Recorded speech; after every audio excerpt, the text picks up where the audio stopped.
दोस्तों एमसीयू के सारी मूवीज एक से बढ़कर एक हैं और आज हम एक अमेजिंग सी मूवी को एक्सप्लेन करेंगे। ये मूवी एंटमैन सीरीज का दूसरा पार्ट है और ये मूवी पहले पार्ट के एंड के 2 साल बाद से शुरू होती है। और अगर आपने इस मूवी के पहले और तीसरे पार्ट की एक्सप्लेनेशन वीडियो नहीं देखी तो लिंक डिस्क्रिप्शन में है, प्लीज चेक आउट। मूवी के शुरुआत में हमें फ्लैशबैक में डॉक्टर हैंक को दिखाया जाता है जहाँ वो अपनी वाइफ जेनेट के साथ एक बहुत ही खतरनाक मिशन पे जा रहे थे और अपनी बेटी होप को अलविदा कहकर वहाँ से निकल जाते हैं। और जेनेट उस खतरनाक मिसाइल को रोकने के लिए एटॉमिक लेवल पर छोटी हो जाती है और वो उस मिसाइल को डिस्ट्रॉय तो कर देती है पर वो क्वांटम वर्ल्ड से बाहर नहीं आ पाती और वहीं फंस जाती है। और अब प्रेजेंट टाइम में जब डॉक्टर हैंक ने स्कॉट को क्वांटम वर्ल्ड से बाहर निकलते हुए देखा तो उन्हें लगा कि शायद जेनेट भी उस दुनिया में जिंदा होगी और इसलिए डॉक्टर हैंक एक क्वांटम टनल मशीन को बनाने लगते हैं ताकि वो जेनेट को वापस ला सके। और अब अगले सीन में हम स्कॉट को देखते हैं जिसे अपने ही घर में 2 साल के लिए नजरबंद रखा गया था क्योंकि उसने सुकोविया समझौते को तोड़ा था और सिविल वॉर में कैप्टन अमेरिका की मदद की थी और इसलिए कैप्टन की साइड से लड़ने वाले सारे हीरो को सजा मिली थी जिसमें स्कॉट भी था।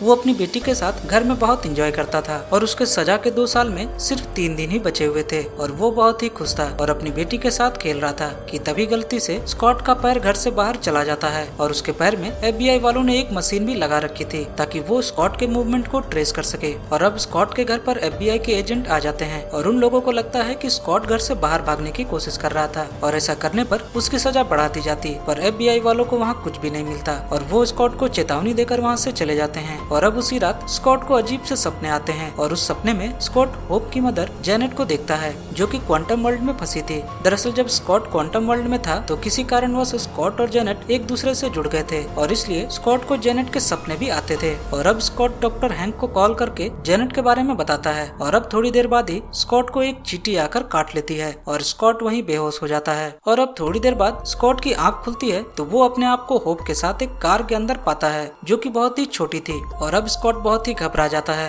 क्योंकि घर से बाहर निकलकर उसने बहुत ही बड़ी गलती कर दी थी पर होप ने पहले ही इसका इंतजाम कर लिया था और स्कॉट के रूटीन को एक चींटी को दे दी थी ताकि FBI वालों को जरा सा भी शक न हो। और अब होप और स्कॉट दोनों डॉक्टर हैंक के पास पहुंचते हैं जहां वो उस क्वांटम टनल मशीन पर काम कर रहे थे और वो आगे बताते हैं कि हमने इस मशीन को कल रात थोड़ी देर के लिए चला दिया था पर थोड़ी देर बाद ही वो मशीन ओवरलोड होकर बंद हो गई और ठीक 5 मिनट बाद तुम्हारा कॉल आया, मतलब ये मशीन काम करती है। और अब ये सारे लोग एक ब्लैक मार्केट में उस मशीन के खराब हुए पुर्जे को लेने के लिए पहुंचते हैं और साथ ही साथ वे लोग बीम पार्टिकल की मदद से अपने लैब को भी छोटा करके अपने साथ ले जाते हैं। और अब होप उस ब्लैक मार्केट डीलर के पास पहुंचती है ताकि वो उस पुर्जे को ले सके पर वो डीलर होप को ब्लैकमेल करने लगता है और कहता है कि मुझे वो क्वांटम टनल मशीन बेच दो और होप नहीं मानती और इसलिए वो डीलर भी उसे वो पुर्जा देने से मना कर देता है और साथ ही साथ वो सारे पैसे भी रख लेता है। पर शायद उस डीलर को पता नहीं था कि उसने गलत शख्स से पंगा ले लिया है। और अब होप अपने एंटमैन के एडवांस सूट को पहन लेती है और उस ब्लैक मार्केट डीलर को मारकर अपने साथ वो पुर्जा लेकर वहाँ से चली जाती है। पर तभी वहाँ एंट्री होती है ईवा की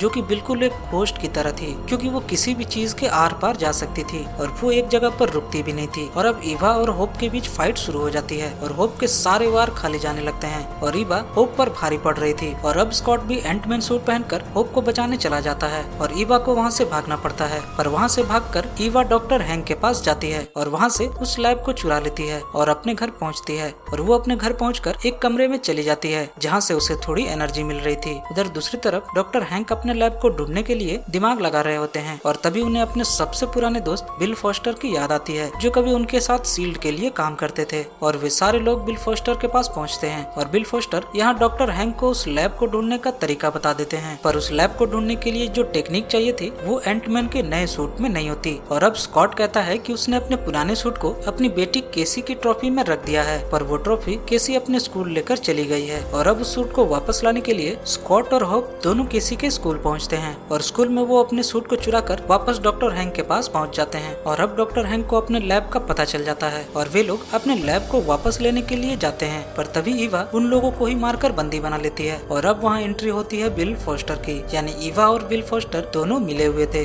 और अब हमें पता चलता है कि ईवा दरअसल उस साइंटिस्ट की बेटी है जिसे कुछ सालों पहले डॉक्टर हैंक ने शील्ड से बेइज्जत कर करके भगा दिया था, क्योंकि उस साइंटिस्ट ने डॉक्टर हैंक के प्रोजेक्ट को चुराने की कोशिश की थी। और अब शील्ड से बेदखल होने के बाद उस साइंटिस्ट ने क्वांटम टनल में काम करना जारी रखा, पर तभी कुछ गड़बड़ी के कारण वो टनल ब्लास्ट हो जाता है और उस टनल से अजीब सी एनर्जी वेव निकलती है और उस ब्लास्ट में ईवा के फादर और मदर दोनों मारे जाते हैं, पर ईवा वहाँ बच जाती है। पर ईवा की जिंदगी मौत से भी बदतर बन गई और अब बिल फोस्टर ईवा को लेकर शील्ड चले गए और ईवा से वादा किया कि वो उसका इलाज जरूर करेंगे, पर तब तक के लिए वो ईवा को एक डेडली वेपन की तरह इस्तेमाल करते थे और उसे एक ट्रेंड प्रोफेशनल किलर बना चुके थे। पर एक दिन शील्ड बंद हो गई और अब बिल फोस्टर ईवा को अपने साथ लेकर उनके घर आ गए और तब से लेकर आज तक वे लोग इसका इलाज ढूंढने की कोशिश कर रहे हैं। और बिल फोस्टर को बखूबी पता था कि जैसे ही ये क्वांटम टनल मशीन ऑन होगी तो क्वांटम वर्ल्ड से जेनेट की पावर खींचकर ईवा को ठीक किया जा सकता है और इसलिए उन्होंने ये सारा प्लान रचा। और अब बिल उसे अपने अगले प्लान के बारे में बता ही रहे होते हैं कि तभी डॉक्टर हैंक चालाकी से दवाइयों का बहाना बनाकर उसे अपनी चींटियों वाली बॉक्स को खुलवा देते हैं और अब उन चींटियों की मदद से वे लोग बिल के कैद से आजाद हो जाते हैं और अपने लैब को भी वहाँ से लेकर भाग जाते हैं। फिर वे लोग एक सुनसान इलाके में जाकर अपने लैब को दोबारा से पिम पार्टिकल की मदद से बड़ा करते हैं और इस क्वांटम मशीन को चला देते हैं। पर एक बार फिर से थोड़ी देर बाद वो मशीन बंद हो जाती है, लेकिन इतनी देर में ही जेनेट स्कॉट की बॉडी पर कब्जा कर लेती है और जेनेट डॉक्टर हैंक और होप को देखकर बहुत ही खुश हो जाती है और अब जल्दी से उस मशीन को ठीक करके अपनी जगह की लोकेशन डालने लगती है ताकि वे लोग उस क्वांटम वर्ल्ड में आकर जेनेट को बचा सके। उधर दूसरी तरफ स्कॉट के दोस्त के पास वही ब्लैक मार्केट का डीलर आ जाता है और वो उससे स्कॉट का पता उगलवा लेता है, पर तभी ईवा भी वहाँ आ जाती है और उसको भी स्कॉट का पता चल जाता है और ईवा तुरंत ही उन्हें पकड़ने के लिए चली जाती है, पर साथ ही साथ वो उस ब्लैक मार्केट डीलर के कार को खराब कर जाती है। पर वो डीलर नहीं रुकता और वो पुलिस को कॉल करके स्कॉट का पता उन्हें बता देता है। उधर दूसरी तरफ स्कॉट का दोस्त तुरंत ही स्कॉट को कॉल करता है और सारी बातें बता देता है और अब स्कॉट को जल्दी से अपने घर पहुंचना था, क्योंकि अगर FBI वाले स्कॉट को घर में नहीं पाते तो स्कॉट की सजा बढ़ाती जाती और स्कॉट ये बिल्कुल भी नहीं चाहता। और अब स्कॉट छोटा होकर तुरंत ही वहाँ से निकल जाता है और उधर FBI वाले भी स्कॉट के घर पहुँच चुके थे, पर तब तक स्कॉट घर पहुँच जाता है और FBI वाले उसे देखकर थोड़ा शांत होते हैं। उधर दूसरी तरफ डॉक्टर हैंक और होप जैसे ही अपनी बिल्डिंग को छोटा करके जाने वाले थे तभी वहाँ बहुत सारे पुलिस वाले आ जाते हैं और उन लोगों को पकड़ लेते हैं और उन पुलिस वालों में से एक पुलिस वाला उस ब्लैक मार्केट डीलर से मिला हुआ था और इसलिए वो उस लैब को चुरा लेता है। पर तभी वहाँ ईवा आ जाती है और वो उस पुलिस वाले से लैब को चुरा लेती है और सीधा बिल फोस्टर के पास जाती है। उधर दूसरी तरफ स्कॉट चुपके से पुलिस स्टेशन पहुँचता है और डॉक्टर हैंक और होप को वहाँ से छुड़वा लेता है और फिर वो तीनों लैब के लिए निकल जाते हैं, क्योंकि इस बार डॉक्टर हैंक ने लैब में एक ट्रैकर फिट कर दिया था और अब वे लोग चींटियों की मदद से लैब के पास पहुँच जाते हैं और अंदर जाने का प्लान बनाने लगते हैं। उधर दूसरी तरफ लैब के अंदर बिल फोस्टर उस मशीन को चला देता है, पर वो मशीन थोड़ी ही देर में बंद हो जाती है, क्योंकि डॉक्टर हैंक ने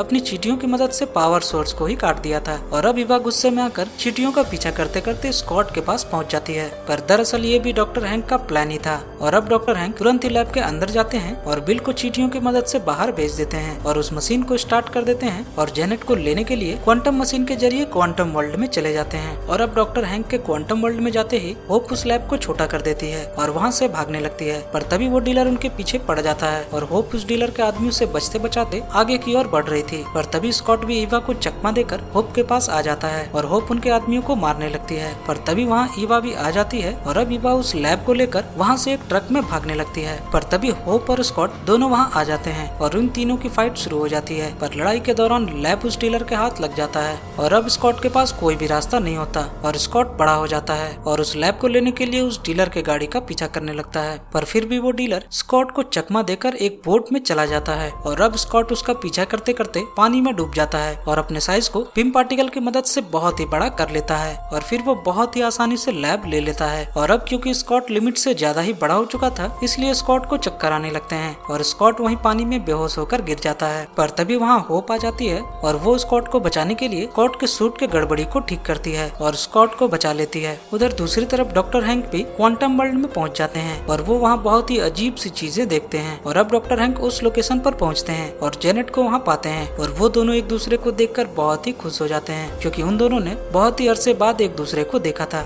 और अब वे दोनों अपनी दुनिया में वापस आने के लिए निकल जाते हैं। उधर बाहर की दुनिया में ईवा फिर से उस लैब को बड़ा कर देती है और उस लैब के अंदर चली जाती है और अंदर जाकर वो अपने मशीन को ऑन कर देती है और जेनेट के अंदर से पावर्स को खींचने लगती है। पर तभी बिल फोस्टर उस मशीन को बंद कर देता है और इसी दौरान डॉक्टर हैंक और जेनेट दोनों अपने रियल वर्ल्ड में आ जाते हैं और रियल वर्ल्ड में आते ही जेनेट सबसे पहले ईवा को छूकर उसे थोड़ा रिलैक्स कर देती है, क्योंकि जेनेट बहुत ही दिनों से क्वांटम वर्ल्ड में थी, इसलिए जेनेट के पास भी कुछ पावर्स थे। और अब FBI वाले लैब के पास भी पहुंच चुके थे थे ताकि वो स्कॉट को रंगे हाथों पकड़ सके, और स्कॉट उन सबको चकमा देकर अपने घर पहुंच जाता है। और अब फाइनली FBI वालों को स्कॉट को रिहा करना पड़ता है और स्कॉट अब आजाद हो जाता है। और अब हम मिड क्रेडिट सीन में स्कॉट को दोबारा से क्वांटम वर्ल्ड में जाते हुए देखते हैं ताकि वो क्वांटम पावर को स्टोर कर सके और बाहर लेकर आ सके और ईवा का इलाज कर सके। और स्कॉट क्वांटम वर्ल्ड में चला जाता है और पावर्स को स्टोर करने लगता है, पर स्कॉट बाहर नहीं आ पाता क्योंकि तब तक दूसरी तरफ थैनोस को सारे इन्फिनिटी स्टोन्स मिल चुके थे और थैनोस की चुटकी धरती वासियों को बहुत ही भारी पड़ी थी